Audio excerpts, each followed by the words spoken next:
पहला मंदिर स्तंभेश्वर महादेव मंदिर। ये मंदिर अरब सागर के बीच कैम्बे तट पर स्थित है।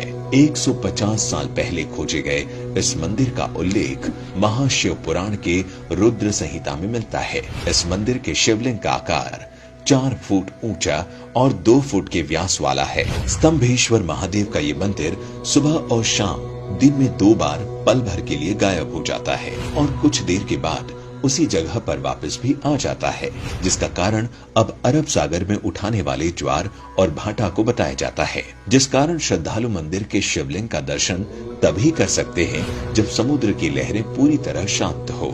ज्वार के समय शिवलिंग पूरी तरह से जलमग्न हो जाता है। ये प्रक्रिया प्राचीन समय से ही चली आ रही है। यहाँ आने वाले सभी श्रद्धालु को एक खास पर्चे बांटे जाते हैं, जिनमें ज्वार भाटा आने का समय लिखा होता है। ऐसा इसलिए किया जाता है ताकि यहाँ आने वाले श्रद्धालुओं को परेशानी का सामना न करना पड़े।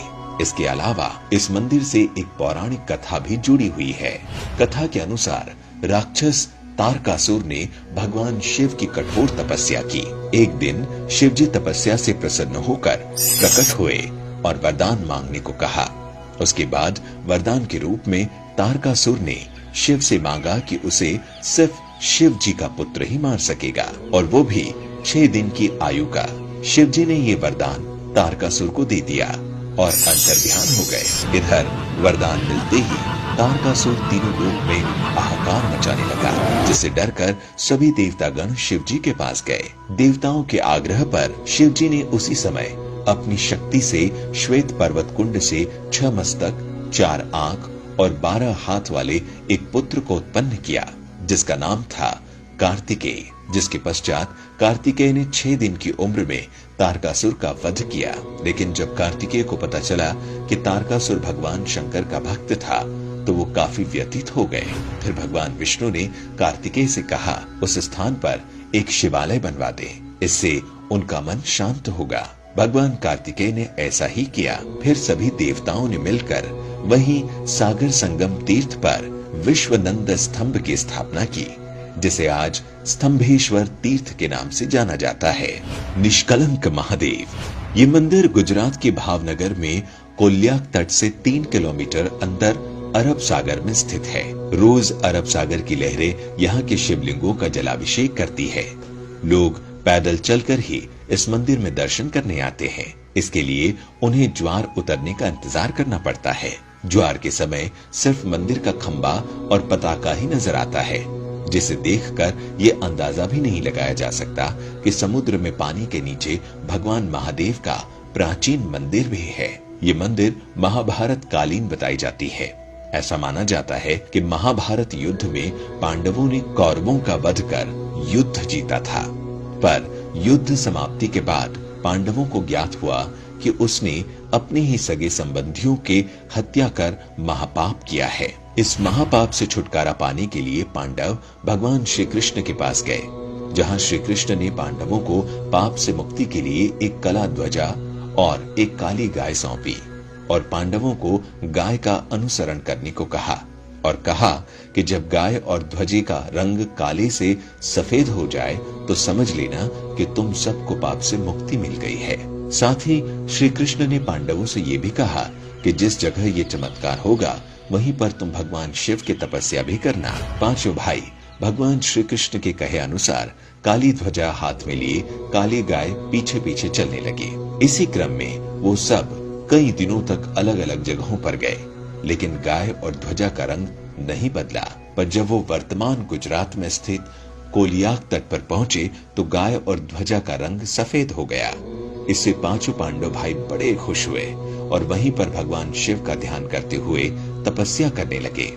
भगवान भोलेनाथ उनकी तपस्या से खुश हुए और पांचों पांडवों को लिंग रूप में अलग अलग दर्शन दिए। वही पांचों शिवलिंग अभी भी वहीं स्थित है। पांचों शिवलिंग के सामने नंदी की प्रतिमा भी है।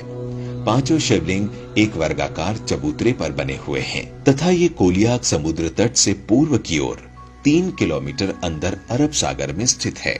इस चबूतरे पर एक छोटा सा पानी का तालाब भी है, जिसे पांडव तालाब कहते हैं। श्रद्धालु पहले उसमें अपने हाथ पांव धोते थे, और फिर शिवलिंगों की पूजा अर्चना करते थे। क्योंकि यहाँ पर आकर पांडवों को अपने भाइयों की हत्या के कलंक से मुक्ति मिली थी, इसीलिए इसे निष्कलंक महादेव कहते हैं। भादव के महीने में अमावस को यहाँ मेला लगता है, जिसे भाद्रवी कहा जाता है। प्रत्येक अमावस के दिन यहाँ भक्तों की विशेष भीड़ रहती है। लोगों की ऐसी मान्यता है कि यदि हम प्रियजनों की चिंता की आग शिवलिंग पर लगाकर जल में प्रवाहित कर दें, तो उनको मोक्ष मिल जाता है। मंदिर में भगवान शिव को राख, दूध, दही और नारियल चढ़ाए जाते हैं। सालाना प्रमुख मेला भाद्रवी भावनगर के महाराजा के वंशज के द्वारा मंदिर की पताका फहराने से शुरू होता है और फिर यही पताका मंदिर पर अगले 1 साल तक फहराती है। तीसरा, अचलेश्वर महादेव मंदिर। अचलेश्वर महादेव मंदिर नाम से भारत में महादेव के कई मंदिर है, लेकिन राजस्थान के धौलपुर में स्थित अचलेश्वर महादेव मंदिर बाकी सभी मंदिरों से अलग है। ये मंदिर राजस्थान और मध्य प्रदेश की सीमा पर स्थित है, जो चंबल और बीहड़ों के लिए प्रसिद्ध है।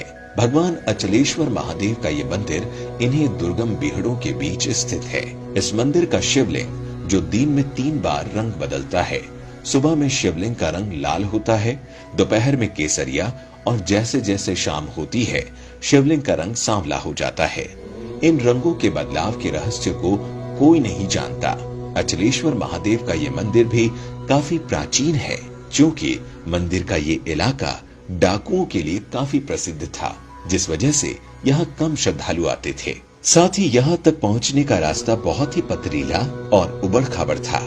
पर जैसे जैसे भगवान के बारे में लोग जानने लगे, यहाँ पर भक्तों की भीड़ जुटने लगी। इस शिवलिंग की एक और अनोखी बात ये भी है कि इस शिवलिंग के छोर का आज तक पता नहीं चला है। कहते हैं बहुत समय पहले एक बार भक्तों ने शिवलिंग की गहराई को जानने के लिए इसकी खुदाई की, पर काफी गहराई तक खोदने के बाद भी इसके छोर का पता नहीं चला। अंत में भक्तों ने इसे भगवान का चमत्कार मानते हुए खुदाई बंद कर दी। भक्तों का मानना है कि भगवान अचलेश्वर महादेव भक्तों की सभी मनोकामनाओं को पूरा करते हैं। लक्ष्मेश्वर महादेव मंदिर। ऐसा माना जाता है कि इस मंदिर की स्थापना भगवान राम ने खड़ और दूषण के वध के पश्चात अपने भाई लक्ष्मण के कहने पर की थी। लक्ष्मेश्वर महादेव मंदिर के गर्भगृह में एक शिवलिंग है, जिसकी स्थापना स्वयं लक्ष्मण ने की थी। इस शिवलिंग में 1,00,000 छिद्र हैं, इसीलिए इसे लक्षलिंग भी कहा जाता है। इस 1,00,000 छिद्रों में से एक छिद्र ऐसा भी है जो कि पातालगामी है, क्योंकि उसमें जितना भी जल डालो वो सब उसमें समा जाता है। लेकिन एक छिद्र अक्षय कुंड है, क्योंकि उसमें जल हमेशा ही भरा रहता है। लक्षलिंग पर चढ़ाया गया जल मंदिर के पीछे कुंड में भी चले जाने की मान्यता है, क्योंकि कुंड कभी सूखता नहीं। लक्षलिंग जमीन से करीब 30 फीट ऊपर है और इसे स्वयंभू लिंग भी माना जाता है। और 5वां, बिजली महादेव मंदिर। भगवान शिव के अनोखे अद्भुत मंदिरों में से एक है हिमाचल प्रदेश के कुल्लू में स्थित बिजली महादेव मंदिर। कुल्लू का पूरा इतिहास बिजली से जुड़ा हुआ है। कुल्लू शहर में व्यास और पार्वती नदी के संगम के पास एक ऊंचे पर्वत पर बिजली महादेव का प्राचीन मंदिर है। पूरी कुल्लू घाटी में ऐसी मान्यता है कि ये घाटी ही एक विशालकाय सांप के रूप में है। इस सांप का वध भगवान शिव ने किया था। जिस स्थान पर मंदिर है वहां शिवलिंग पर हर 12 वर्ष बाद आकाश से भयानक बिजली गिरती है। बिजली गिरने से मंदिर का शिवलिंग खंडित हो जाता है। यहाँ के पुजारी खंडित शिवलिंग के टुकड़े को एकत्रित कर मक्खन के साथ इसे जोड़ देते हैं। कुछ समय बाद ही शिवलिंग ठोस रूप में परिवर्तित हो जाता है।